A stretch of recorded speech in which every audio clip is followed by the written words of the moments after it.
aprovechar la innovación y estos grandes mecanismos que se crean de manera acelerada.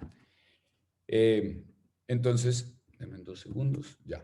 Entonces, bueno, yo me presento, yo soy Nicolás Villa, yo soy fundador de Change y director de Inspiración.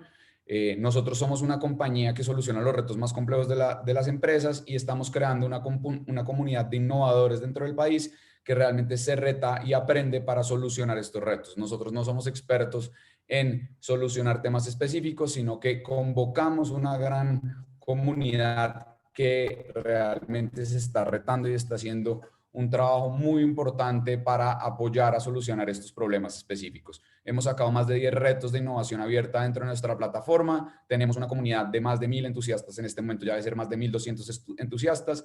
Tenemos más de 8 clientes corporativos como Grupo Éxito, Constructora Bolívar, Banco Agrario y diferentes organizaciones del país que se la han jugado por la innovación abierta y realmente creen que y ven que hay un potencial interesante dentro de esto.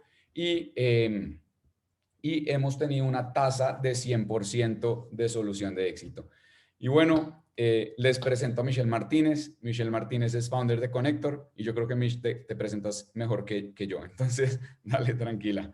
Muchas gracias, Nico. Un gusto estar aquí contigo, con todos los que se están conectando. Como bien decía Nico, yo soy Michelle, yo vivo y soy de México, soy mexicana. Y el año pasado, en plena pandemia, fundé y cofundé Connector en conjunto con mi socia y creamos Innovación Abierta LATAM. Sin embargo, ya tenemos 4 años en la industria de innovación abierta como facilitadora de innovación abierta, acompañando a grandes corporativos a hacer sus modelos de innovación abierta, sus estrategias y la ejecución y colaboración con startups. Esto con empresas de diferentes industrias, nutrición animal, tecnologías de la información y comunicación, alimentos y bebidas. Y bueno, lo que les quiero transmitir con esto es que para innovar, no importa en qué industria estemos, se puede hacer de cualquier manera. Súper, gracias, Mish. Y no se preocupen por los términos, realmente si no conocen, por ejemplo, qué es innovación abierta y si no conocen algunos de los términos que Michelle va a ir contando, realmente acá, pues primero queremos que esto sea una conversación muy abierta, siéntanse con total confianza de preguntar cosas en el chat para que nosotros sepamos en dónde interrumpir la conversación y apoyarlos a ustedes a resolver las dudas. Y también pues vamos a ir resolviendo ese tipo de dudas que van saliendo a medida que vamos hablando. Entonces, bueno, lo primero que queremos hablar y queremos explicarles en este momento es qué es la innovación abierta. Yo creo que cuando diseñamos esta charla con Michelle dijimos, una de las cosas con la que hemos luchado como empresa, incluso me imagino que dentro de México también y en Colombia, es explicar y dejar muy claro qué es la innovación abierta y cuáles son los mecanismos de innovación abierta. Y lo primero acá para decir es que todas las organizaciones en este momento lo hacen abierto. Es muy rara y realmente yo creo que es casi nula la empresa que innova de una manera totalmente cerrada, sino que realmente son muy raras las empresas que conocen las diferentes estrategias de innovación abierta, pero siempre se revisa con el entorno. Entonces, ¿qué es la innovación abierta? La innovación abierta primero nace como mecanismo en la segunda mitad del siglo XX y todo se da por el fortalecimiento del sistema educativo. Cuando el sistema educativo se empieza a fortalecer y se empieza a democratizar la tecnología, como resultado de ese fortalecimiento, se democratiza a la vez el conocimiento y empieza a pasar desde este momento un ciclo virtuoso, perdón, en donde realmente cada vez hay más conocimiento, por lo tanto el sistema educativo se fortalece cada vez más y no solo estoy hablando de las universidades con mejores programas y cada vez más asequibles, sino herramientas como Platzi, herramientas como Coursera, como edX, en donde podemos acceder al mejor, o YouTube, como podemos acceder al mejor conocimiento del mundo sin tener que pagar ni un solo peso. Y esto también vuelve a hacer que la tecnología se democratice, que se mejoren las conexiones y se democratice el conocimiento. Entonces, la innovación abierta nace como resultado de esa democratización del conocimiento, en donde empieza a haber personas interesantes y empiezan a haber proyectos interesantes en diferentes partes del mundo. Tanto así que empiezan a aparecer personas como Steve Jobs, como Elon Musk, que crean propuestas disruptivas para unas industrias que fueron drásticamente cambiadas por ellos desde pues, un garaje, como lo sabemos. Esto antes no podía pasar porque la tecnología era costosa, el conocimiento era difícil de adquirir, y fuera de eso era muy complicado llegar a convertirse en una persona como estas. Ahorita estamos llenos de Da Vincis que son capaces de crear cosas, y por lo tanto es clave que como organización nos conectemos con el entorno. Entonces, ¿qué hace la innovación abierta? Dentro de ese embudo de innovación que tienen las organizaciones, pues permite entradas y salidas. Por un lado, en las etapas de entendimiento, ideación e investigación, pues permite ideaciones masivas, permite que se hagan concursos de innovación.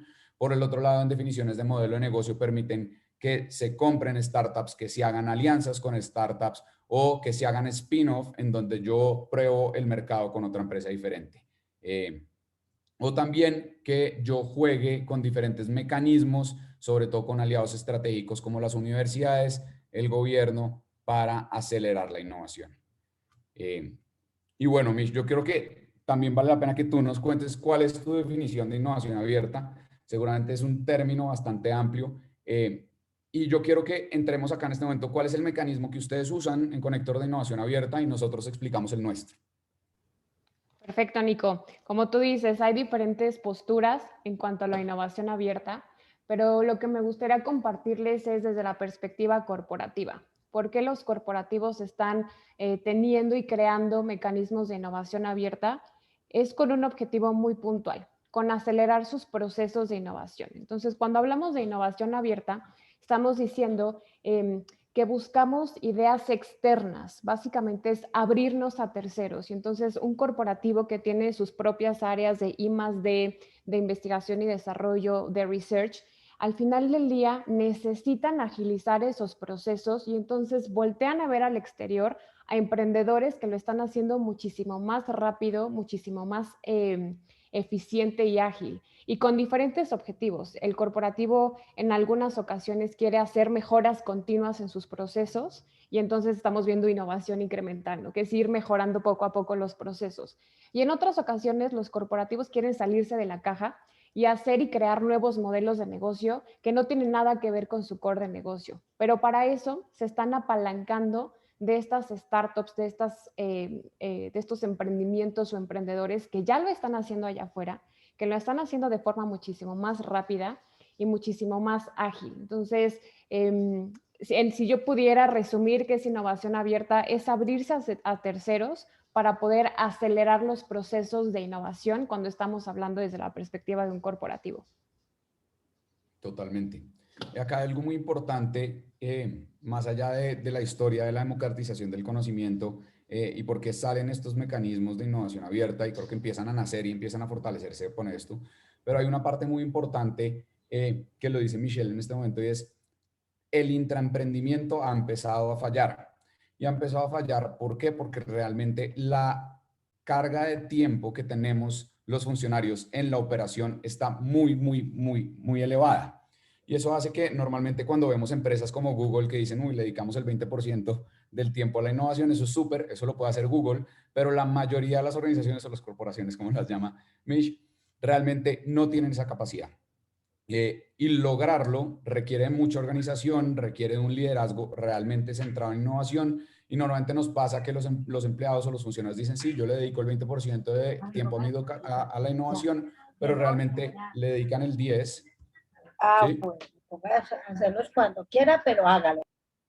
Le dedican el 10%, pero terminan trabajando el 110%, y la innovación entonces termina sobrecargando a los funcionarios, y por lo tanto la innovación abierta es un mecanismo ideal para lograr acelerar esos procesos, porque las personas que están innovando en áreas exteriores o en empresas exteriores a la compañía están dedicadas 100% a ese proceso específico, ¿no? Y eso genera pues unas alternativas bastante importantes.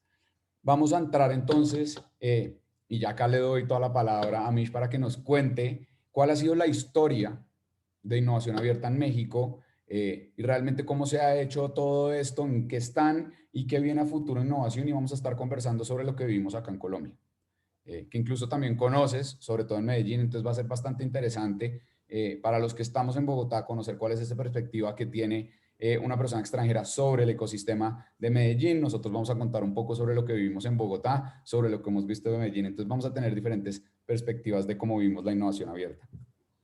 Listo, Nico. Pues la realidad es que es un tema que a ambos nos apasiona, ¿no? Y nos podríamos pasar horas platicando qué estamos viviendo en México, qué estamos viviendo en Colombia, qué se viene y podríamos irnos. Sin embargo, la intención es presentarles a ustedes un timeline que nos guíe y platicar la historia para poder llegar a qué está viviendo México, a qué se va a enfrentar en un futuro y qué estamos viendo en otros ecosistemas. Entonces, todo comienza hablando de las políticas públicas. Si bien el emprendimiento ha existido desde siempre y han habido emprendedores desde siempre, yo diría que este boom del ecosistema emprendedor comenzó con políticas públicas. El gobierno pasado, y no pretendo ser ni hablar políticamente, pero en el gobierno pasado hubo una política bien interesante que fue el Instituto Nacional del Emprendedor. Y ese instituto tenía diferentes mecanismos que empoderaba y que ayudaba a emprendedores tradicionales, ¿no? Es decir, cualquier persona que tuviera a lo mejor una tiendita de la esquina, como le decimos acá en México, había fondos perdidos y entonces el gobierno asignaba recursos para que montaran su emprendimiento. También había convocatorias para emprendedores de alto impacto, un nivel más elevado que tuviera un componente tecnológico y entonces también había recurso para esto.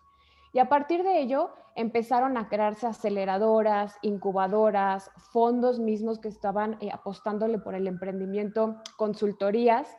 Y estas aceleradoras y estas incubadoras justamente lo que hacían era eso, incubar ideas. Si tú tenías un proyecto, una idea, te metías a estas incubadoras, te ayudaban a tener un bosquejo del emprendimiento y las aceleradoras te ayudaban a acelerar ese emprendimiento, ¿no? Entonces tú llegas, te hacían un diagnóstico, temas operativos, logísticos, legales, financieros, tecnológicos, si es que fuese el caso, y entonces te aceleraban, incluso te ayudaban a conseguir inversionista. Entonces todo empezó un poco, o este boom comenzó cuando tuvimos estas políticas públicas que jugaban a nuestro favor, ¿no? Yo le decía a Nico anteriormente, un minuto de silencio porque el INADEM ya desapareció, pero fue algo que benefició mucho al país, empezó a incentivar y entonces el emprender se volvía algo muy atractivo para México. Súper. A mí me gustaría preguntarte una cosa interesante acá es, primero, ¿cuál fue el rol fundamental de las aceleradoras en este ecosistema? ¿Cuáles son las aceleradoras que realmente perduraron? Normalmente tienden a salir muchas aceleradoras caseras, como por decirlo así, y son consultores, de pronto juniors, que adoptan este término y eso hace que también el ecosistema se empiece digamos que eh, a tener un poco de problemas en términos de los lenguajes, porque todos estamos hablando con los mismos términos, pero hablamos de diferentes cosas. Eh, y segundo, si realmente estas aceleradoras estaban apoyando emprendimientos de alto impacto y se sabía cuáles eran los emprendimientos de alto impacto y cuáles no. Sí, correcto. Como tú dices, Nico, hay esfuerzos tanto extranjeros, ¿no? Y entonces vienen aceleradoras de otros países muy importantes. En este caso tuvimos figuras interesantes para esa etapa y para ese stage. Te podría decir que Startup México figuraba mucho, Endeavor también comenzó a figurar, 500 también aceleraba esos emprendimientos y había ciertos esfuerzos más locales que la realidad es que funcionaban mucho para el emprendimiento tradicional, ¿no? Porque venían de una idea más tradicional y entonces los ayudaban a tener otra visión, agregando ciertos componentes innovadores. Entonces, te diría que estos ejercicios, tanto locales o regionales, y los extranjeros que empezaron a entrar a México para acelerar y para incubar estas ideas, te diría que en ese momento y en ese stage para lo que se necesitaba, sí funcionaba.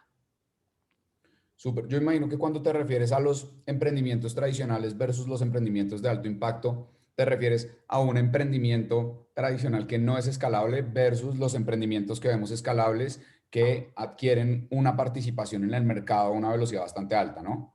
Sí, Cuéntanos un sí. poco esa diferencia que les das.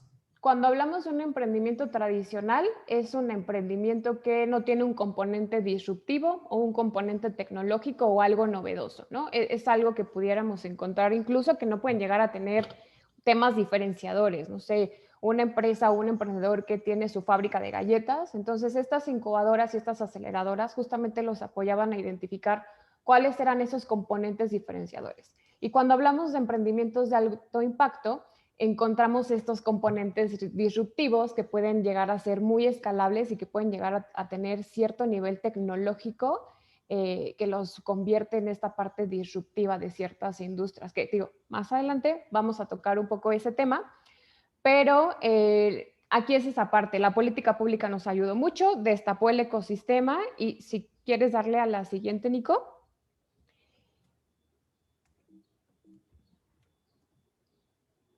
Ahora, ¿qué pasaba en paralelo cuando teníamos estos recursos? Muchos de los emprendimientos, si no es que antes de tener estos apoyos públicos, tenemos el término de bootstrapping. Y aquí me gustaría hacer una pequeña pausa para platicar el término. Bootstrapping se refiere a cuando la empresa o cuando este emprendedor que va a montar su negocio lo hace a través de fondos propios, ¿no? No tiene inversión ni ningún fondo, todo es por mérito propio. Y entonces comenzamos a ver que estos emprendimientos en paralelo al INADEM, pues eran inversiones o era capital propio, los famosos full family and friends, ¿no? Aquellos que apostaban tu idea, tu mamá, tu amigo, tu primo, y entonces pedías capital y te lo daban. Y había ciertas empresas o ciertas familias que tienen mucho capital y que también comenzaban a apostar por esta parte del emprendimiento, ¿no? Y eso nos lleva a la tercera, que ahí ya vamos a entrar en materia. Empiezan las aceleradoras corporativas. Y estas aceleradoras corporativas son corporativos que lanzan programas para acelerar bidireccional, ¿no? Yo corporativo me quiero acelerar y entonces justamente identifico esas soluciones que me van a acelerar y también acelero en paralelo a la startup, a la solución o al emprendimiento. Entonces, así es como comenzamos. Tenemos estas políticas, se hacen aceleradoras, hay mucho fondo, hay mucho capital y comienzan a crearse las aceleradoras corporativas acá en México. Que si bien en Europa, en Estados Unidos, y te diría que Brasil fue el primer país de Latinoamérica en hacer estos ejercicios de aceleradoras corporativas, porque el ecosistema es muy, muy, muy grande.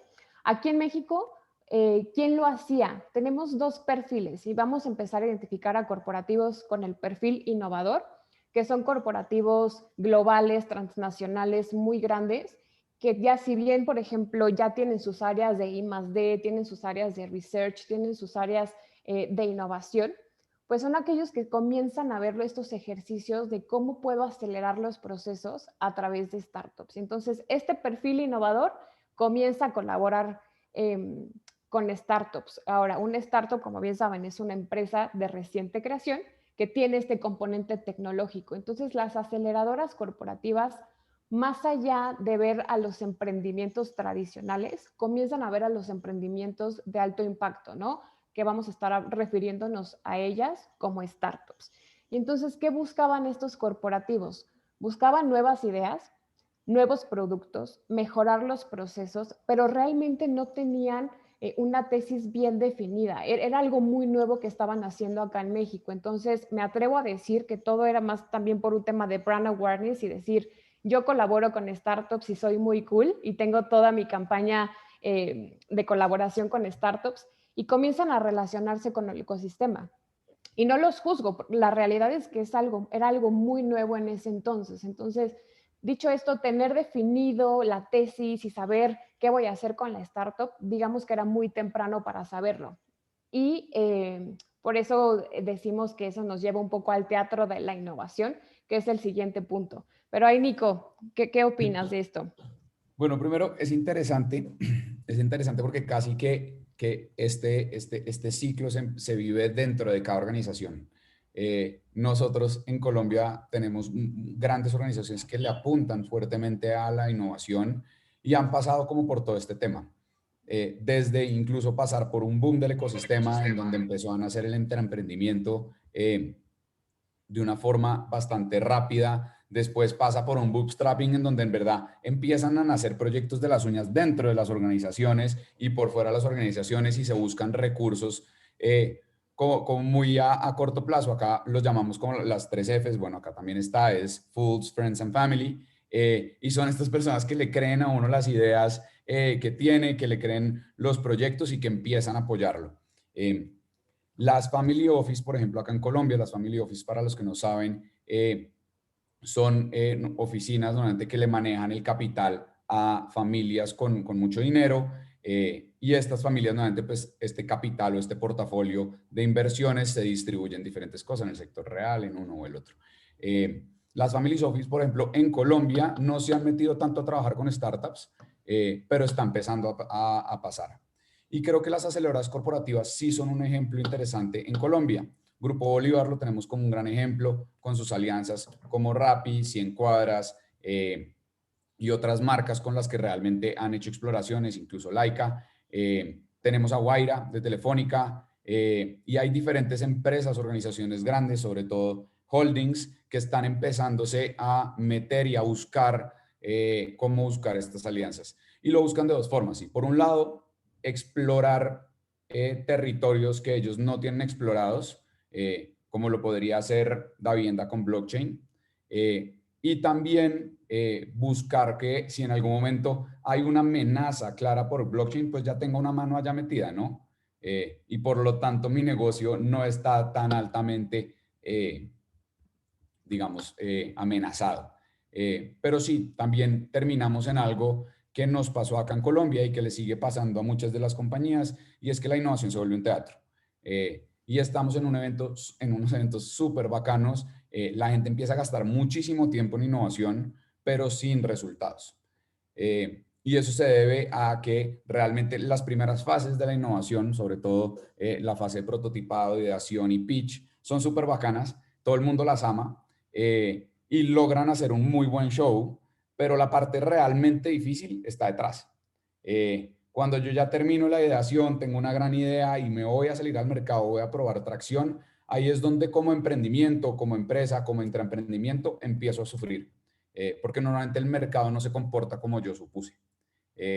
Y por lo tanto lo tienes muy claro acá, es la falta de ejecución, la falta de entendimiento de cómo llevar a cabo estos procesos, y sobre todo que hay menos show detrás, empieza a hacer que el teatro sea menos y que el interés también vaya bajando.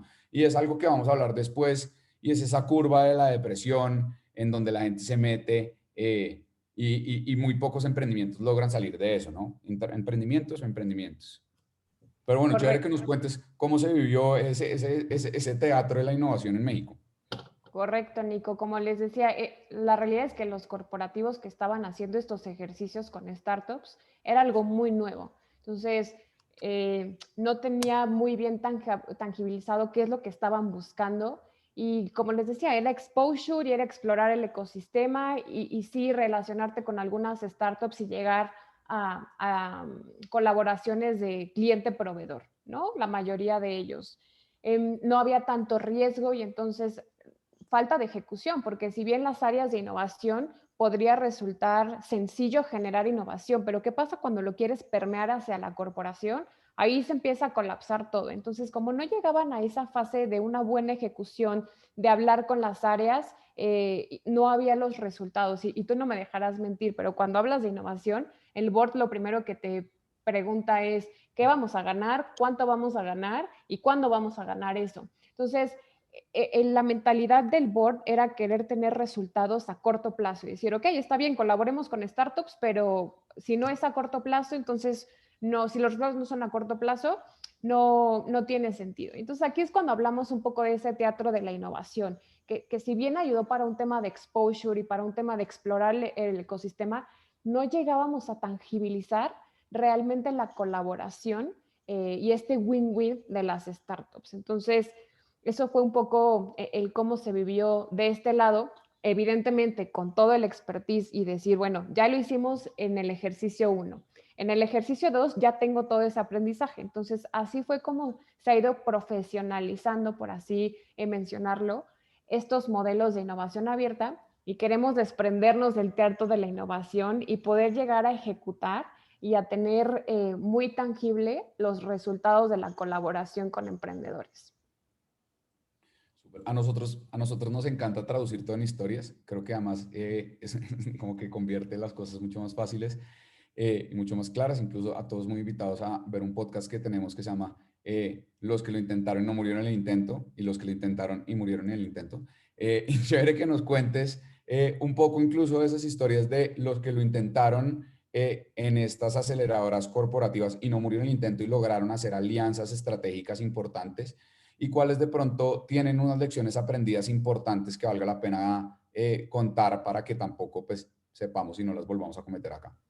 Claro, Nico, no voy a decir marcas por si de pronto esto se pasa o se filtra, no tenga yo problemas, pero sí, tenemos historias de éxito y tenemos historias de fracaso que se convierten en aprendizaje. Pero, por ejemplo, en el primer ejercicio con una empresa regional acá en México que tiene este perfil más de starter, eh, la realidad es que el área y la línea directiva no tenía muy claro hacia dónde iba, no había un foresight como tal de innovación y entonces era pues, venga, vamos, probemos y a ver qué pasa.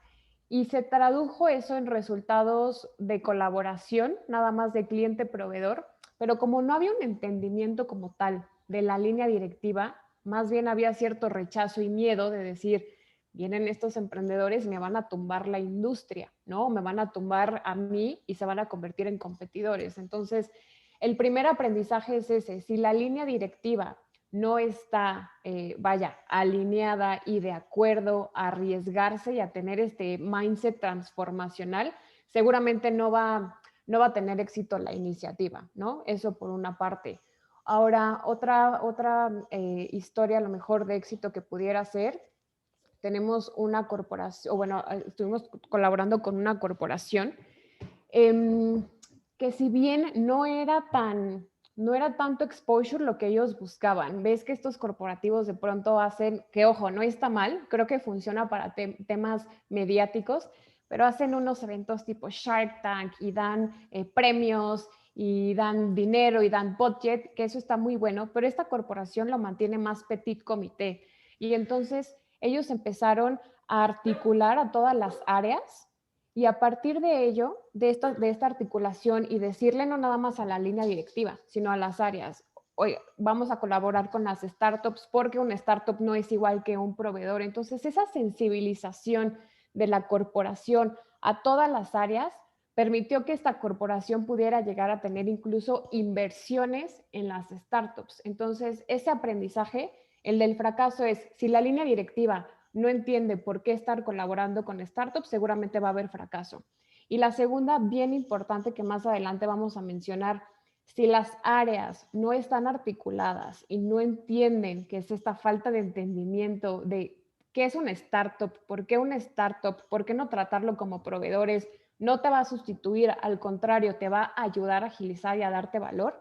Si tenemos esa evangelización, por ponerle un nombre, en toda la corporación, el canal y los esfuerzos van a ser muy sencillos y entonces podemos llegar a estas inversiones, a estos M&As por parte de las corporaciones, ¿no? Sí, súper. Yo quiero que hablemos un poco sobre la diferencia, antes de pasar al siguiente punto, sobre la diferencia entre los dos tipos de alianzas que estás hablando.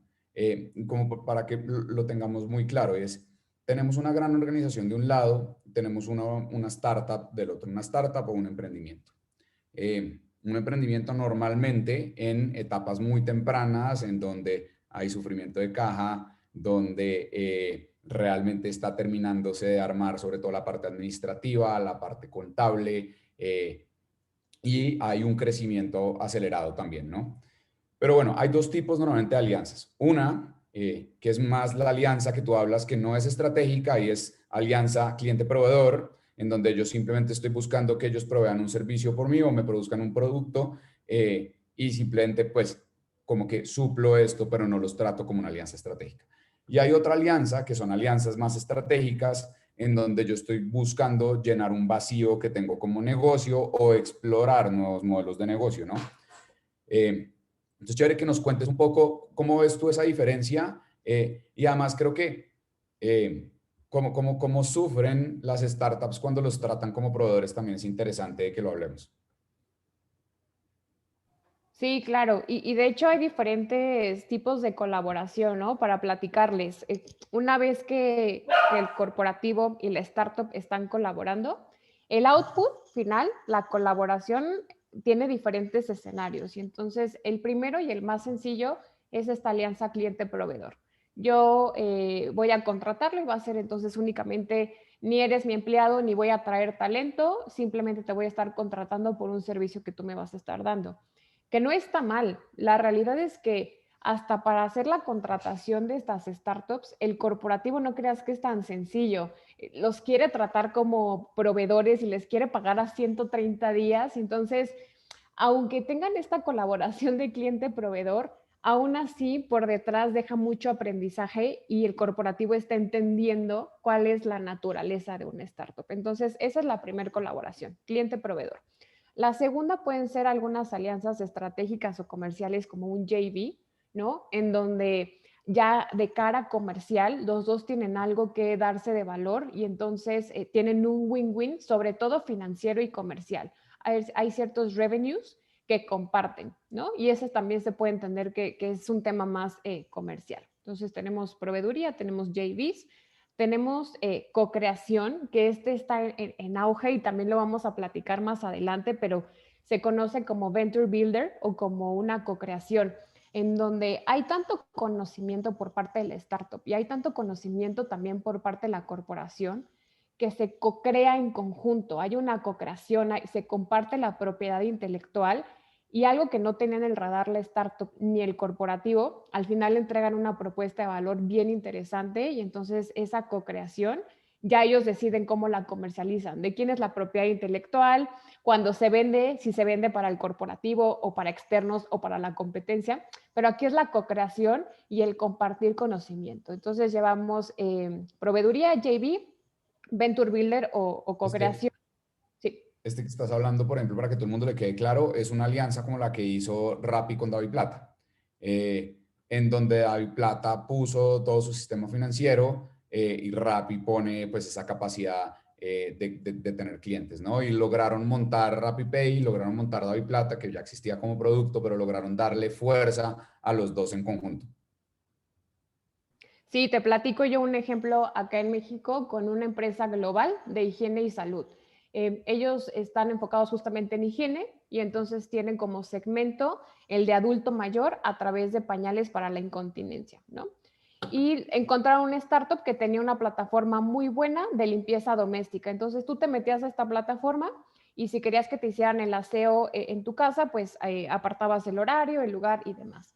Y entonces el líder de innovación decía, bueno, es muy buena la tecnología, ¿qué tal si hacemos esto pero para el cuidado de adultos mayores? O sea, si ya tenemos el mercado cautivo, si ya tenemos a estos adultos mayores, les vendemos estos pañales, ¿por qué no creamos una plataforma o una herramienta donde tú contrates a los cuidadores especializados para los adultos mayores, aunque ellos se dedicaban a limpieza doméstica? Entonces, ahí es cuando comienzas a compartir esa visión estratégica, ese know-how, la agilidad del emprendedor, que también más adelante vamos a platicar, bueno, ¿y qué gana un corporativo al colaborar con startups? Pero esa es agilidad. Entonces, ese es un caso de co-creación que estuvo muy bueno y muy interesante y que nos tocó vivir de cerca.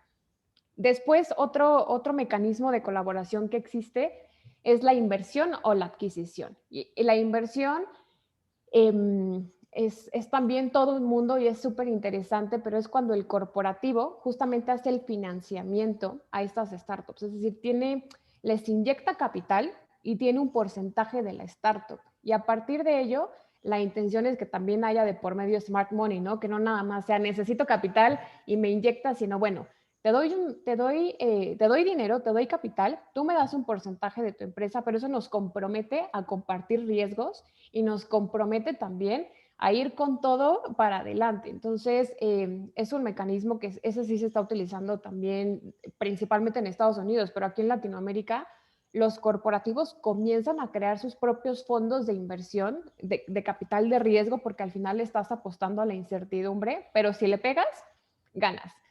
Y el otro mecanismo de colaboración que también hemos visto son estos M&As, donde la tecnología es tan buena que el corporativo decide comprar a la startup o a la solución, ¿no? Esos son los principales que hemos visto. Totalmente. Incluso en el que hablabas, en donde me vuelvo un aliado estratégico porque participo, pues invierto y tengo una participación dentro de la organización, es muy importante y sí está pasando que vaya más allá de la inversión, ¿no? y que realmente se vuelvan aliados estratégicos en donde logran resolver los retos que tiene la startup. La startup ayuda a la empresa a resolver esos retos estratégicos y la empresa, la organización normalmente ayuda a conectar a la startup con el ecosistema para que crezca de una manera acelerada. Quiero que pues nos cuentes sobre el siguiente punto, sobre cómo es esta estructura de CVCs. Creo que ya la hemos empezado a hablar un poco en esta conversación. ¿Cuáles son esos mecanismos que tiene? Y de pronto acá entrar en la diferencia entre la innovación incremental y la radical. Sí, correcto. Tomando en cuenta un poco este journey que vamos viendo, ¿no? Empezaron políticas públicas, no las cortaron, las aceleradoras corporativas comienzan a colaborar con startups, pero no hay una ejecución. Tenemos un poco de teatro de la innovación porque no sucede gran cosa. Y entonces, ahora sí comenzamos a entender el concepto de innovación abierta, más allá de una aceleradora corporativa o más allá de un hackathon, que un hackathon, por lo general, la corporación, hablando de corporativos, pone un reto y en 48 horas todos los que se inscribieron para resolver ese reto lo tienen que solucionar. Entonces, te diría que esta etapa, y aquí comenzamos a hablar del presente de México y un poco arrastrando el aprendizaje, cuál es esta cara hacia el futuro, pero te diría que al día de hoy estamos entendiendo realmente cuál es el objetivo de la innovación abierta, dejando el teatro de la innovación, tratando de ser muy ejecutores y traer resultados a la mesa. Entonces, la innovación abierta, como lo explicábamos al principio de la charla, es abrirse a terceros para acelerar las cosas. Y con conceptos bien básicos que a mí me gusta poner sobre la mesa, es colaborar, ¿no? La colaboración es fundamental. Conectar, compartir y co-crear, hacerlo de manera externa, apoyándonos de lo que ya existe allá afuera, y justamente las corporaciones comienzan a ver beneficios. Una metáfora que se utiliza es la gacela y el elefante. El elefante es este corporativo robusto, fuerte, grande, pero no es ágil, no tiene esa agilidad que la gacela tiene. Entonces, ¿cómo los ponemos a bailar en conjunto? ¿Cómo a un corporativo lo haces entender a la startup? A la startup le das toda esa infraestructura que necesita y esa robustez que también necesita de la industria. Entonces es ponerlos justamente en esta danza, alguien muy robusto, muy fuerte, muy grande, con alguien muy ágil. Entonces te diría que hoy en México estamos aprendiendo esa parte, hablando de los corporativos. Y aquí surge el perfil starter, ¿no? Yo les decía al principio, ¿quién hacía innovación abierta o quién hacía sus aceleradoras corporativas? Eran corporativos globales, sobre todo, que ya tenían una directriz desde su holding, por así decirlo.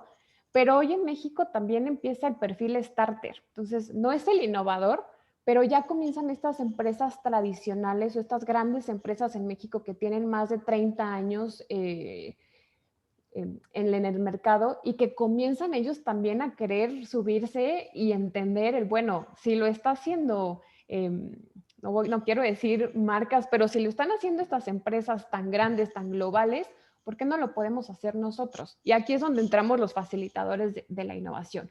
Pero hoy te diría, por ejemplo, hay una empresa acá en México que se dedica a hacer tinacos. No sé si compartimos el mismo concepto que es un tinaco, una cisterna.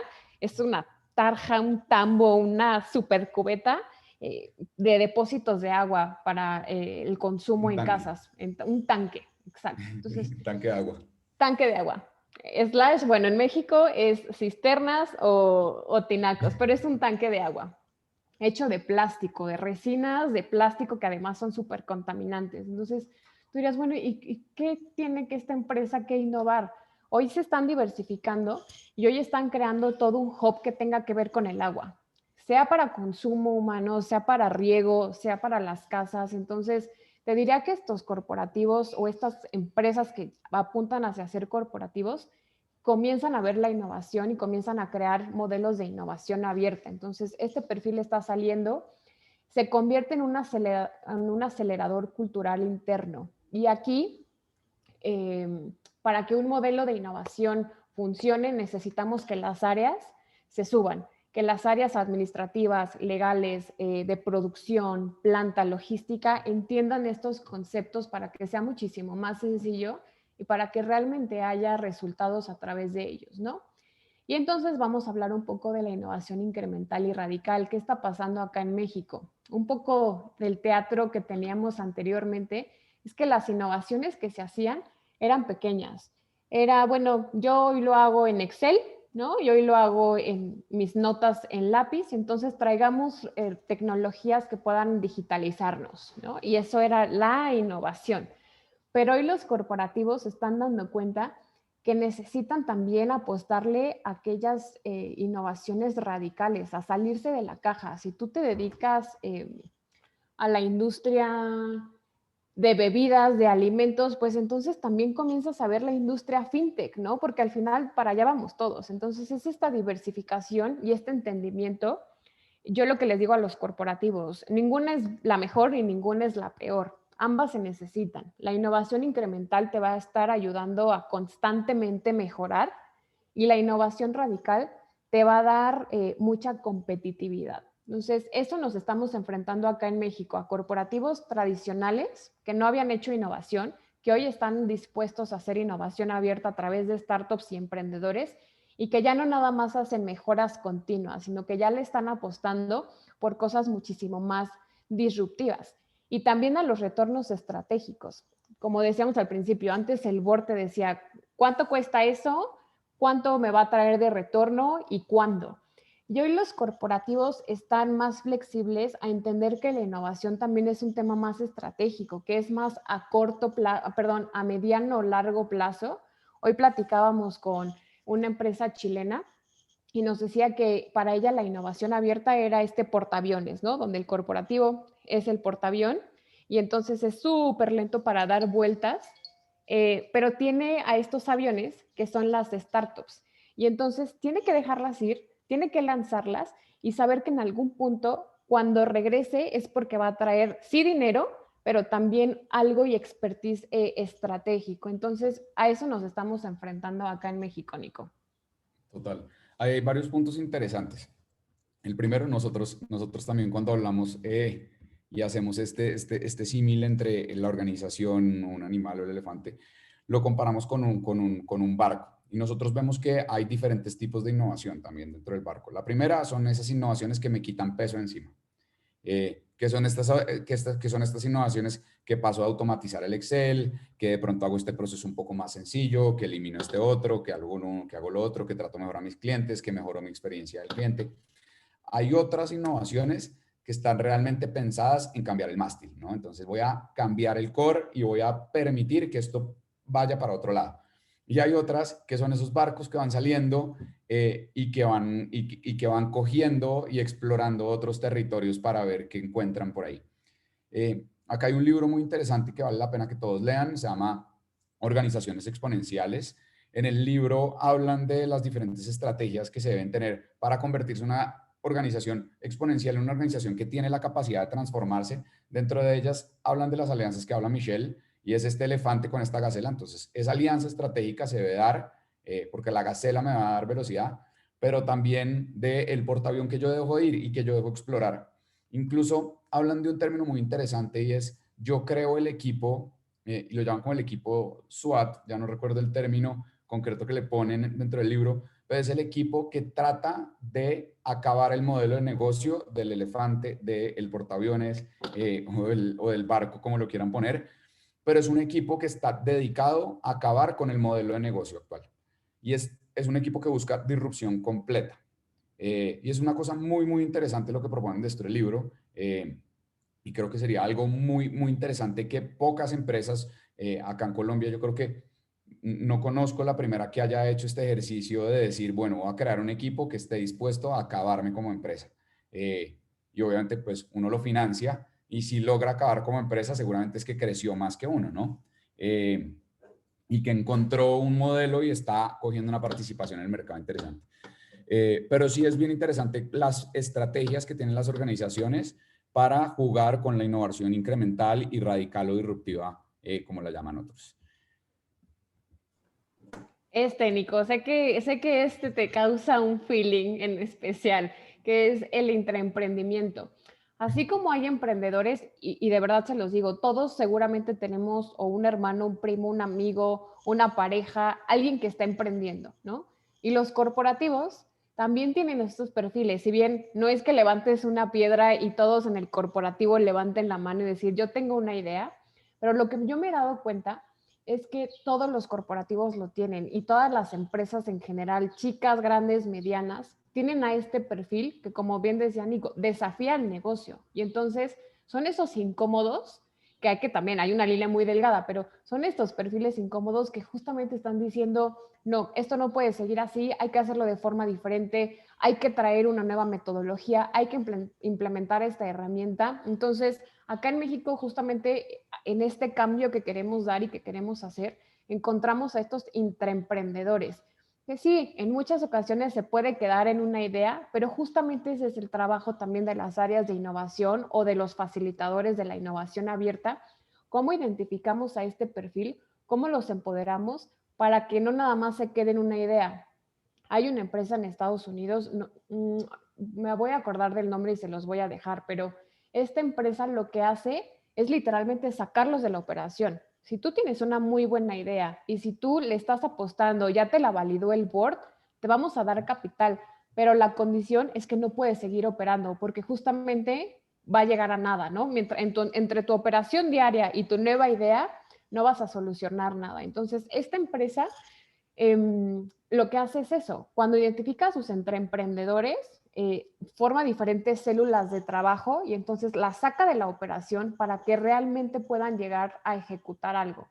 Te diría que acá en México estamos comenzando a identificar estos perfiles al interior del corporativo que se sorprenderían, pero estos perfiles son más operativos que directivos, porque son los que están constantemente en estos puntos de dolor con los clientes, o ya sea internos o externos, y comienzan los corporativos a comenzar a tener esta mentalidad ágil y este pensamiento tan lindo de decir, ¿funciona o no funciona? Y este pensamiento divergente de no casarme nada más con una solución. Entonces, es interesante que estamos identificando estos perfiles acá en México. Yo creo que una de las cosas que uno más sufre, aparte del 110% que yo hablaba con el intraemprendedor, es que se vive una dicotomía muy interesante.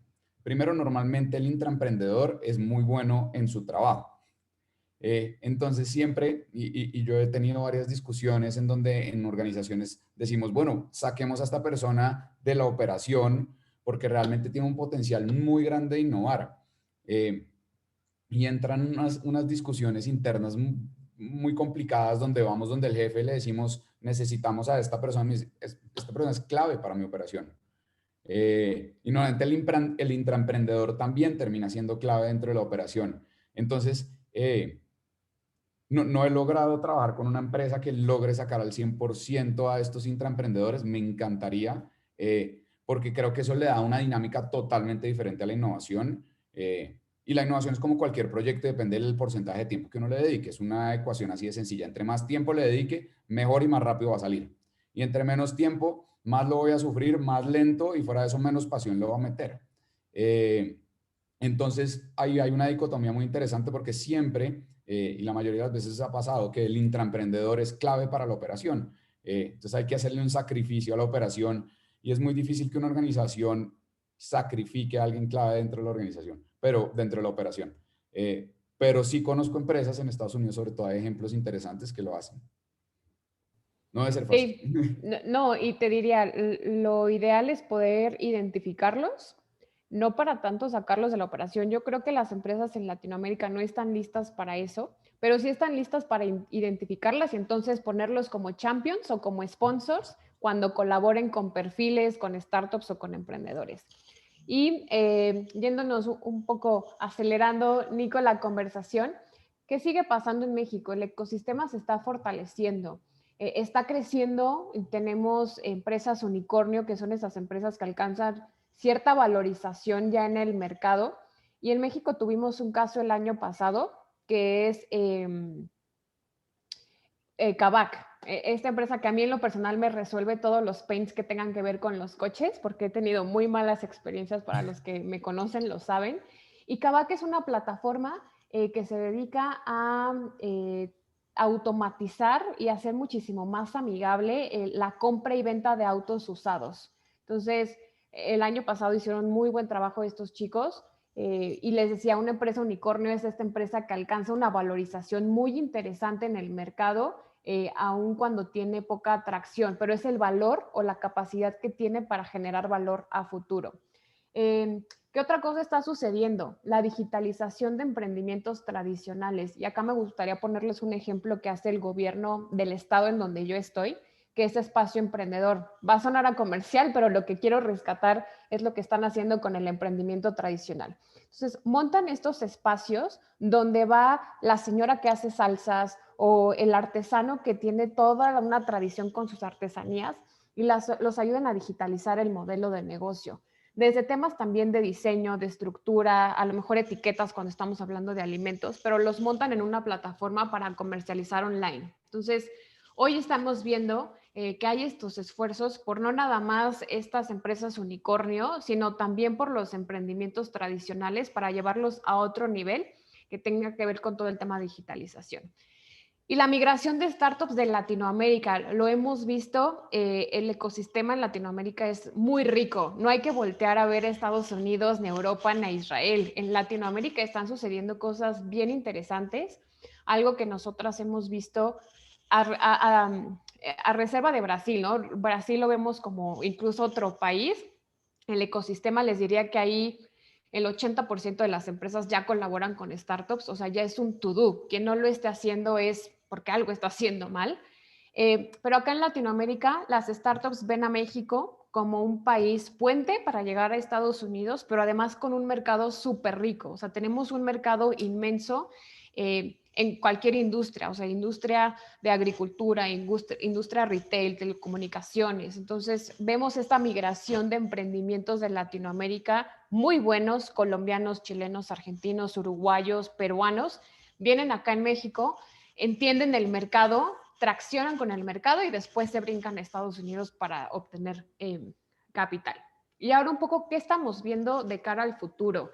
La articulación del ecosistema, que yo le decía a Nico, algo que admiro mucho específicamente de Medellín y de Guadalajara, que es una de las principales ciudades acá en México, es la articulación. Entonces, para que suceda la innovación abierta necesitamos a la entidad privada, a la entidad pública, a la academia y al emprendedor. Y esta articulación nos va a permitir acelerar muchísimo la innovación y tener resultados muchísimo más tangibles.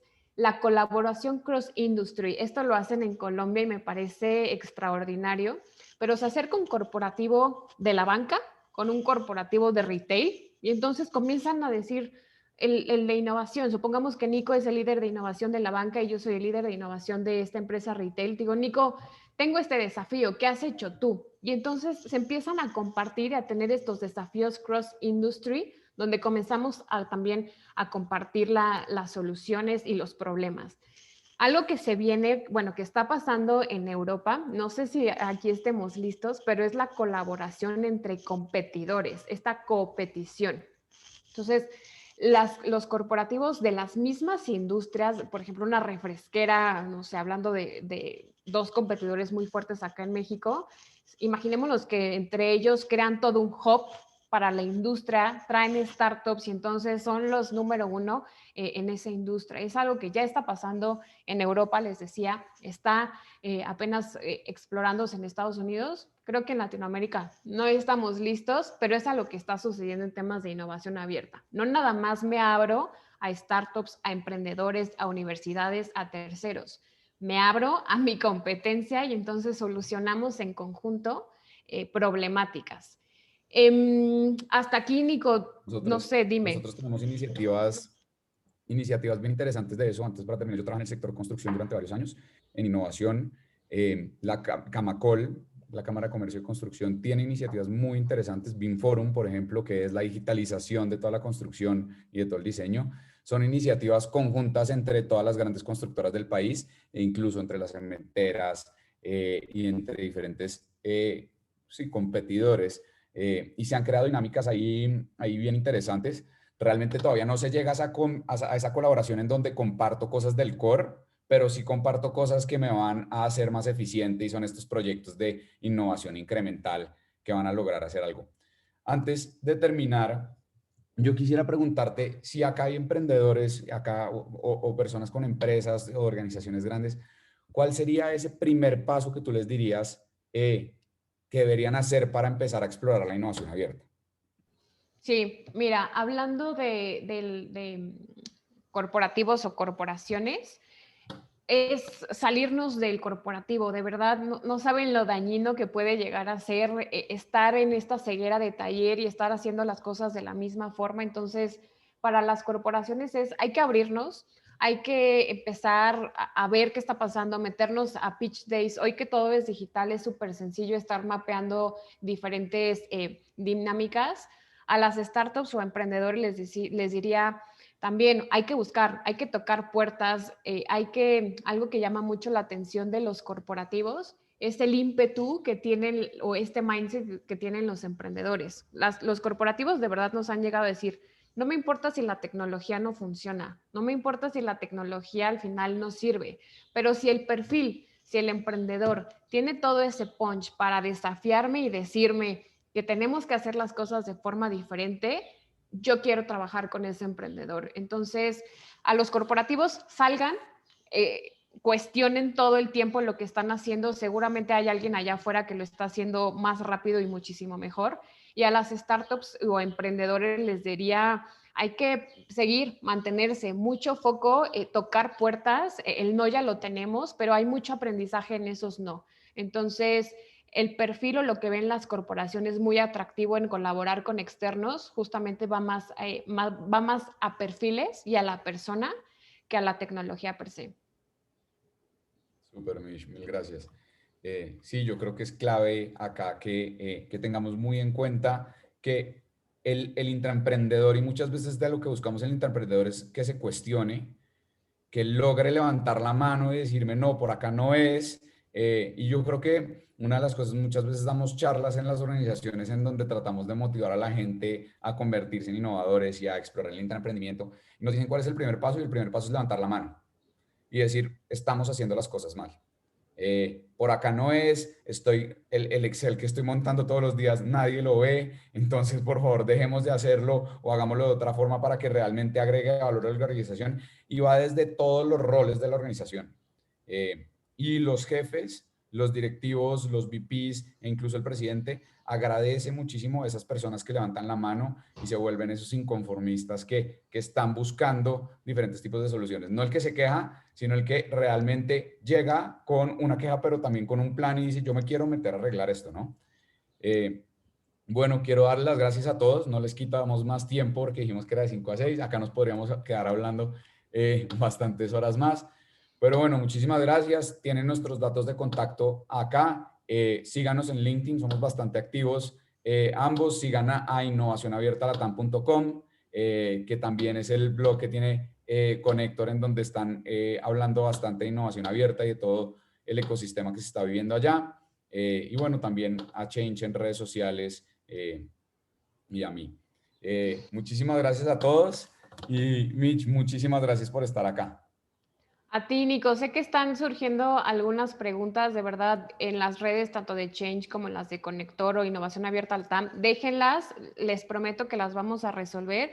Y Nico, yo te decía, o sea, esto está para echarnos 2 o 3 horas. Creo que la plática estuvo muy rica, es mucha información, pero bueno, me encantará volver a repetir la conversación con ustedes, chicos, y seguir en contacto. Muchísimo éxito con todo lo que traen. Muchísimo éxito a ti también, Mitch. Mil gracias y mil gracias a todos. Carola, saludos también.